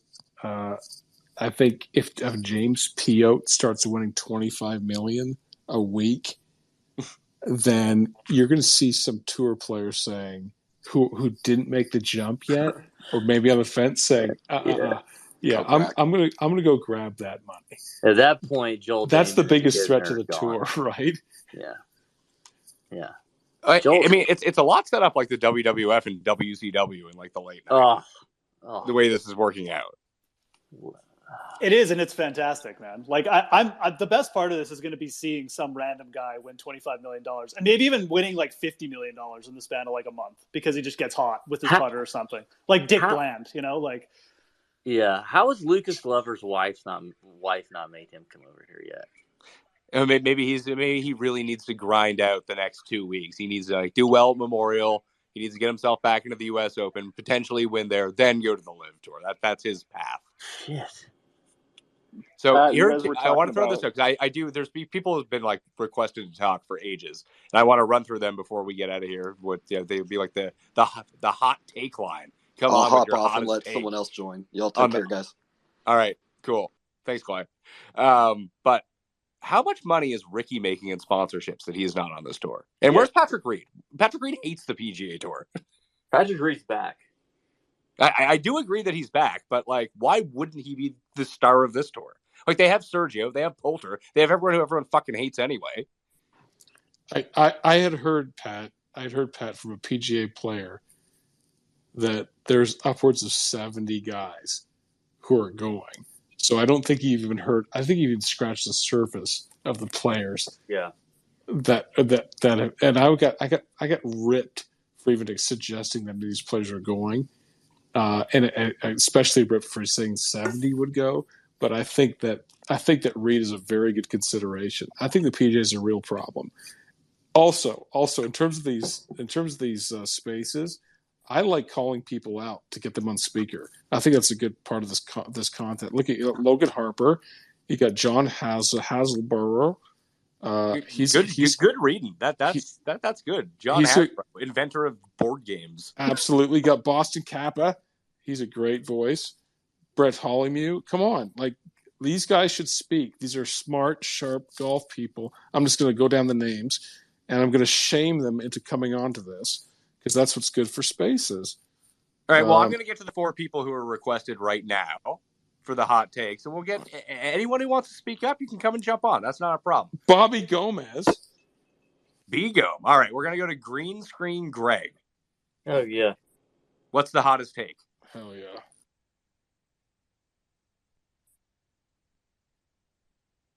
Hey, what's up? Yo. Yeah. My kind of concern is like if you've got the demotivational factor, if you got somebody that's out there that's already got 30 million in the bank and you're playing against him one-on-one, or if they're 3 shots at the cut line with 5 holes left on a Friday, what's really their motivation if they've already got 5 times banked of what somebody at the same, world golf ranking has? Isn't that going to kind of adjust the level of competition within the locker room and outside on the course a little bit? Well, there's no cut line for the LIV, and it's only 3 rounds. And I think that's a big part of this DJ thing. Maybe he's just sick of fucking grinding. Well, that's what I'm saying. If they return back to the PGA, if you're playing against somebody that's barely got enough to make the private jet to get there versus somebody who's got 40 in the bank after just playing this thing and the LIV Tour and, top 5ing 5 times in a row, it kind of changes the dynamic of the gooch that is pre-LIV is not going to be the same gooch that's post-LIV. That's probably good for gooch, though. Like, wouldn't you play better if it didn't mean the world to you? Isn't that when people play their best golf? If you've already got that money banking, and again, kind of like then why? But then why are you playing? True, but it could function the way that you're saying. But yeah, it's like how do they stay? It's kind of like a different. Look at the official golf world ranking right now. Who's 35? He's Gooch is 35, and look at the people around him. Harold Varner, just lost a heartbreaker. So if he's playing against him, if money's kind of the motivation thing, it's kind of like, is there going to be a resentment factor if Gooch is playing Harold Varner, last 3 holes of a tournament? It just kind of seems like if it's not the PGA provenance, that's the reason that they're playing. If the money thing is a factor, it may change the competitive dynamic on the tour and also the dynamic within the locker room. Yeah, I think that's a good point. Like the provenance of some of these tournaments depends on the field that is competing in it. Like a Byron Nelson, for instance. I mean, Byron Nelson, the name to this generation means less and less, right? Right. So, the field for that tournament gets weaker and weaker. And so does it mean as much to people to win that trophy? And if that starts happening to the PGA Tour, where some of these big, big tournaments where the provenance is there and the history is there, which I've always argued is the competitive advantage and the sort of the defense wall for the PGA Tour. If that starts diminishing and the field's getting weaker and weaker, that's a huge issue in terms of people wanting to play there and win. Yeah, mid-tier events for sure. Yeah, mid-tier and even some big name events, right? So yeah, non-big six for real. That's right. So all I know is I'm shook by how young Green Screen Greg sounds. For some reason, I just pictured him way older. I didn't expect him to sound like that. Yeah, I mean, I thought he was like at least 58. All right, we're going to let Greg go. We're going to bring on the Birdman. Birdman, you're on the line with Matthew Wiley and Reed Fowler, I think. Nope, Reed Fowler is gone. So it's Stewie and Matt Wiley. Birdman, you're on. Oh, wow. Goddamn Birdman. Hey, what's up, guys? First off, what's good for the gooch is good for the gander. That was my first thought. I have a couple thoughts. How long have you been sitting on that line? Honestly, like 30 seconds. Green Screen Greg made me think of it, and that was first. So that was my first thought. A couple other thoughts. I think the tour should be worried about the Cam Youngs of the world and not the Adam Scotts, even though him or Reed or Casey aren't on the list. I think those are the guys the tour really needs to be worried about. And then what happens when, let's say, Adam Scott or those guys do decide to go? Aren't they going to take the spots of the Ogletrees? Does Ogletree have are those guys committed to X number of events? Do we know that? Or do we know how many events they're on? Like, obviously, wouldn't the LIV Tour take the bigger name versus the Ogletree? Sure. And then, has Cuss cursed any of them yet? Well, Cuss basically reverse cursed the LIV Tour and how it's going to be an epic failure. So watch out. Like, it's going to be dominating here in about a month. Yeah, I mean, if I think Birdman, if I think some PGA players who decide not to make the jump yet see for Sherikhan Watmai winning $25 million or an Andy Ogletree winning $25 million week to week, I think it's going to create a very big question for them as to whether or not what they're doing, playing, these mid-tier events in fucking Missouri, versus just the ones they can win against a field and make $25 million and be happy, and give them, and especially if these these big players leave, and give them the comfort that they're not the ones just going and ruining the PGA Tour. If they all go, now that DJ's gone, he's kind of broken the ice, right?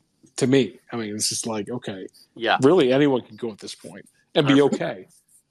Yeah, but are these new guys, are they contracted in? Like, what says that Andy Ogletree gets 5 starts? Like, do we know that if that's in the thing? Because they would obviously take Adam Scott over Andy Ogletree.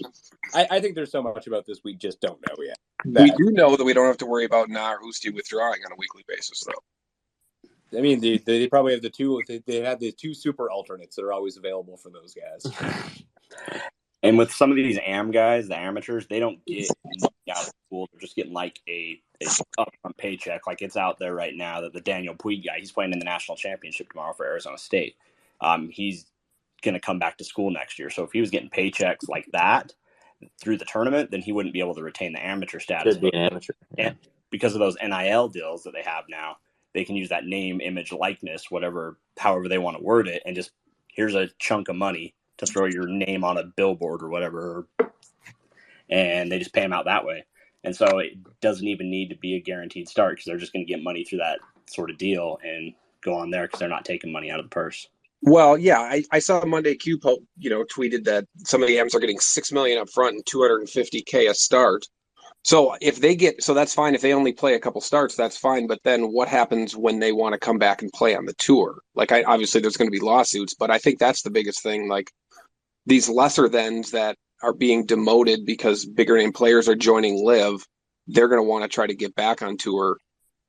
You know, obviously if you get 6 million, you're doing pretty good, but I think that's where the problem is going to lie. Yeah, and I think that will probably all eventually get worked out. I think that the PGA Tour is going to relent with a lot of this stuff, and guys will be able to be welcome or switch tour. You have to make a yearly commitment kind of thing, or we might see contracts come in at this point, and maybe there's a players' union that ends up popping up. I don't know, but it's going to dramatically shift a lot of the economics and how the money filters down to the players from all tours in that perspective. Yeah, but if a Tom Hoagie, I mean, which I heard was getting in that level of player was getting offered to $20 to $30 million just for an appearance for 1 year, then that's a career. I mean, that's just a career in 1 year. That's just, you know, that would buy like half of North Dakota. You got it.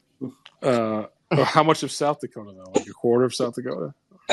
Probably, you know, everything except the Black Hills and the President Monument thing. I know there's a bunch of other people that want to hop in. I'm just curious what you think this might do to President's Cup and Ryder Cup teams over kind of the long and short term. I think it's going to fuck anyone over who goes now, and then they'll get it figured out later. That'd be my guess. So by the Ryder Cup, they'll have it figured out. On captains' picks, it might be interesting to skew captains who are loyal PGA tourists one way or the other. Yeah, because Usti and Matt Jones are, I think, Mayo, were you saying that yesterday that they're currently qualified for the President's Cup? Yeah. So it'll be interesting. Yeah. All right, let's go down the list here. The mayor of Horse Creek, who keeps like making emojis in the chat. What do you got to say? What's pressing on this? Learning and labor. That is the Illinois golf team's motto. All right, you got. Let's get to the point. Okay. We got tons. But the LIV Tour. What's stopping everyone? You know, as a society as a whole, from the U.S., we're getting more free into like drugs and alcohol. DJ, avid cocaine user, going to the LIV Tour. What's stopping like a John Daly, future John Daly who loves mushrooms, going to LIV Tour and not playing in the PGA? Do you think that's a factor? I'll hang up and listen. Thank you. No, I don't. Because if you can do it anyway and no one's like going to say anything to you, and there's one tour that, I mean, I guess if they're paying more money, and they're in Britain. It's not like you can just openly do drugs in Britain. But I like that angle. Yeah, but you don't think that the wild people are going to go to the LIV Tour instead of the PGA?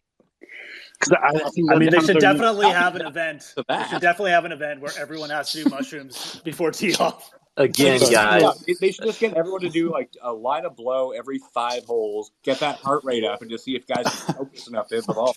That's an avid cocaine user. So what the hell? Oh my gosh!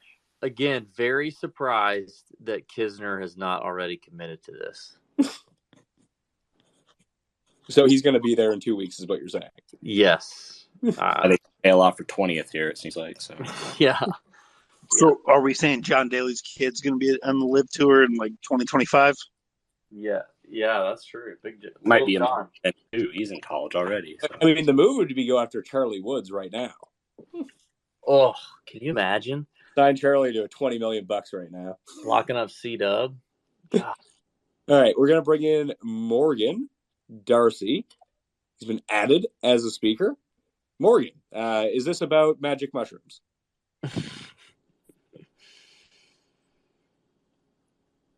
Put himself on mute. Oh, sorry. Can you hear me now? Oh, yeah. Yeah, I was just curious. There was a lot of talk earlier about the potential legal ramifications and them being independent contractors. And I was wondering, is the thought that the PGA Tour would try to restrict their ability to play on the LIV Golf Tour or restrict their ability to come back to the PGA Tour? Because I think those are two very different things that have very different ramifications. I think they would want to try to. I think the original thought was that they were going to try to block people from going, but I think they've realized that's not going to be the case. It would be to restrict people from playing on the PGA Tour afterwards. Right, and I think that that's where the underlying crux of the issue is going to occur, and I don't know if anyone's even really looked in. I'm sure there are some attorneys that have, but the bylaws or whatever governs the PGA Tour. But ultimately, I think where you're going to see the legal disputes if someone like just Dustin Johnson comes back, what basis does the PGA Tour have for suspending him? Well, that's what Jeff Ulrich Esquire was talking about a little bit earlier. Yeah, I like that Wiley left without saying goodbye. Yeah, I think he's still here too. That's the funniest part. Yeah, no, I think that in the end it'll be a losing battle for them. Like, this is just my personal opinion. I haven't practiced law for basically ever. So, but just from what I've heard and from what other legal people have said too, it's really hard to enforce non-compete stuff. And the PGA really has no ability to stop them from going over to LIV Tour, as we've already seen. There's just nothing they can do. But they probably will try and enforce some kind of clause. I don't even know if they will try and enforce, because I think it's such a losing battle. I think you'll just see them cave. Yeah, it feels like an empty threat. It's absolutely, it really probably is an empty threat. That's the long and the short of it. And it's just, do you want to waste a bunch of money fighting it in court against an unlimited bank account? And that's the decision they're going to make. And it's a pretty easy decision, quite frankly. So, for Pot Power, you've been waiting for a while. What's up?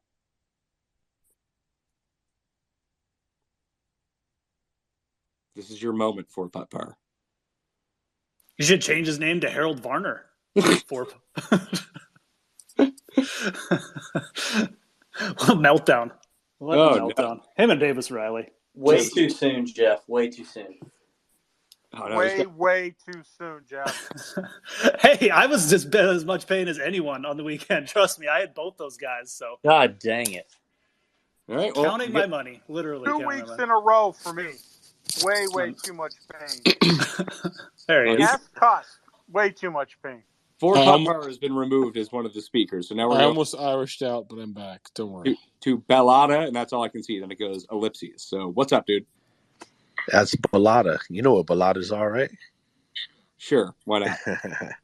Yeah, so those are Bellata golf balls. No, I just wanted to say hi. I love you guys, man. I love the show. Enjoying it. I don't know about this LIV Tour thing, but I really I have a golf NFT related project. I just wanted to let all my golfers know, man, I need your support, man. Please support the Bellata Babies. It's for a good cause. We partnered with the First Tee, and we're putting on an NFT project that's related to basically getting underprivileged and disadvantaged kids involved with the game of golf. So we want to grow the game. So if anybody could join the Discord, follow us on Twitter. We haven't launched yet. We will mint in a few months, probably in July or early August. And that's it, man. I love you guys, though. I love the show. I love what you guys do. And keep doing it. Appreciate your time. Well, I appreciate you having an NFT project that doesn't seem like you're trying to steal my money. That's really nice. And you should direct message Matthew Wiley after. I'm sure he's very interested in your NFT project. No doubt. No, it's basically we want to build indoor facilities to run camps for underprivileged and disadvantaged kids. We're not stealing any money. I'm doxxed all over the place. People know who I am. I'm on Twitter. I'm on Instagram. I'm on TikTok, showing my face, showing my kids, teaching kids the game of golf. And we just want to grow the game, man. We want to get people who never had access to this game. I learned the game at 35, and it taught me a lot of things that I didn't know growing up in Brooklyn, New York. I didn't know about integrity and courtesy and foresight and the different things that the game teaches you about life. And I'm loving it, man. And I'm 50 years old now, and I decided to start a project with my 12-year-old niece, who I'm teaching the game of golf to. And, we want to build camps for kids that would never have a chance to touch a golf club. So we want to, basically just pass the game on to them and teach those life lessons, whether they become pro golfers or they just learn the game. But are we teaching kids that a first round leader bet is really a negative EV bet? Are we teaching that? No, we're not. Where can everyone, if they want to get involved, where can they follow? You can click the link in my bio, join the Discord, man. We'll be minting. Once we mint out, we'll be building our first facility it's a 75K facility. We'll be building it in New Jersey, New York area. And you can follow in the Discord, or you can follow me on Twitter. Join our Twitter Spaces on Tuesday at 8 p.m. We'll be in Twitter Spaces talking about the project, talking about the utility. It'll be tokenized equity. Basically, we'll be giving equity to the holders of the Balada Baby.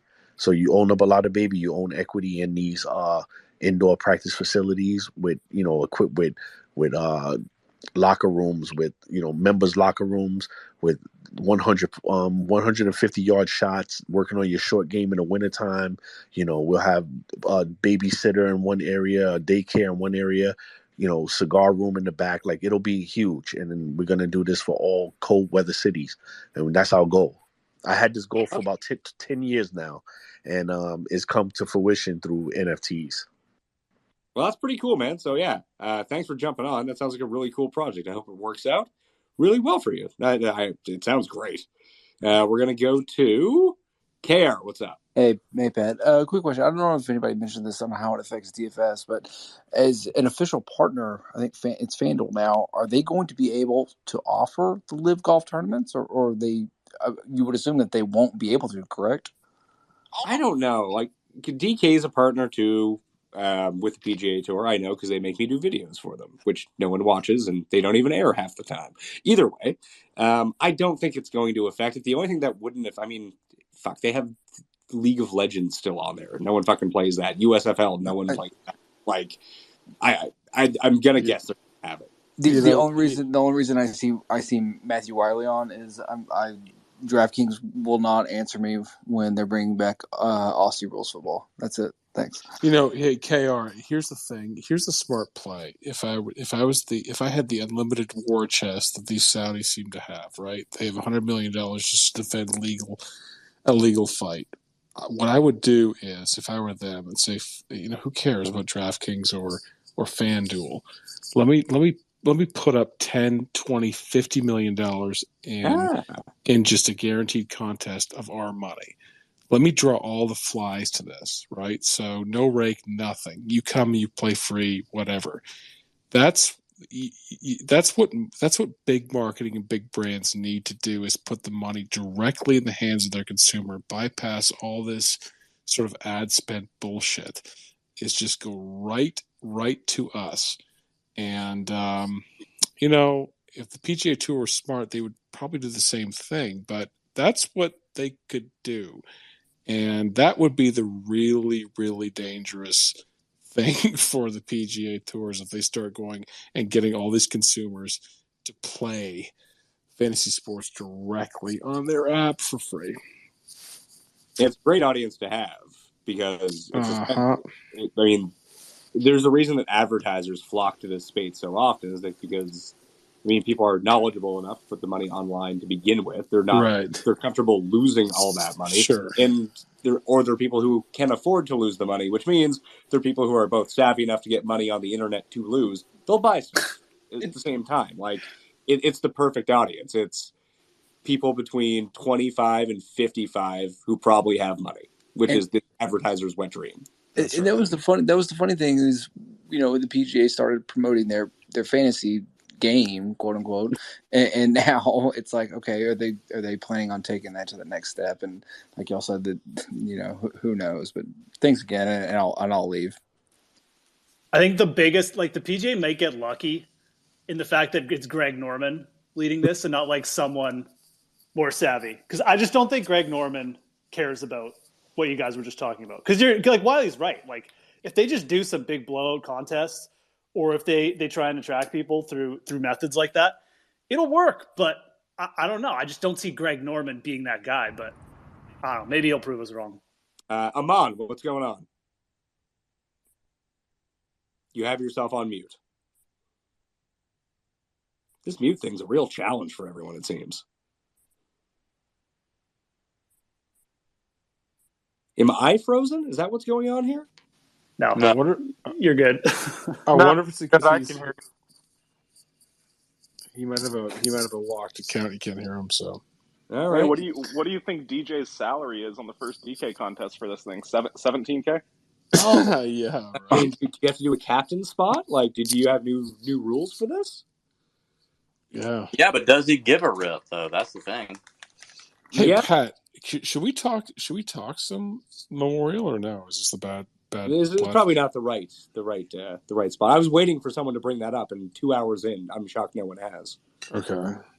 We got two more people here. Barb, you're on. Hey, how you doing? Yeah, so I actually caddied for a friend in the Colonial Pro-Am last week at Colonial, and it just looked from seeing the players, it just looked like a complete chore for them. I mean, they're up at 6. They're playing in kind of shitty weather. It dumped the night before. They had to play out there. I mean, it just kind of seemed like they felt beholden to the corporate sponsors, and that's where I think the LIV Tour is probably going to look pretty good to some big players. Thanks. Don't disagree. I mean, Wiley, you're involved with Barbasol. Like, you see some of this stuff, right?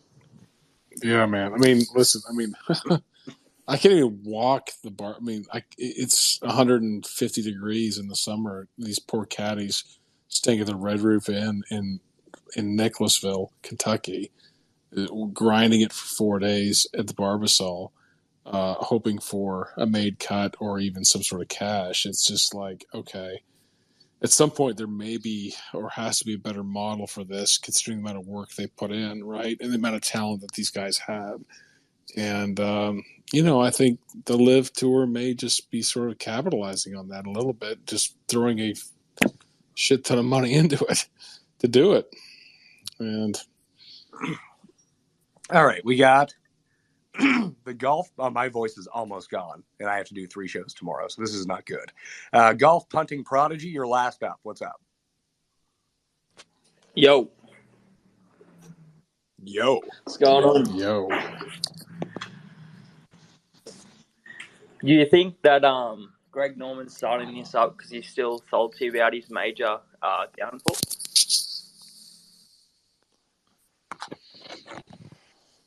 Say that again? Do you think Greg Norman is starting this because he's still salty about choking his major? No. I mean, maybe, but no. Yeah. I don't know. I guess mixed reviews on Greg Norman in terms of if you talk to people about, their relationship with him from a business standpoint. I mean, I interviewed the guy who founded Cobra Golf, and he certainly did have a lot of great things to say about Greg Norman. That was his first player, I think, that he had signed on his club. So I don't know. I mean, I really don't know his bend, but certainly it's working at this point. So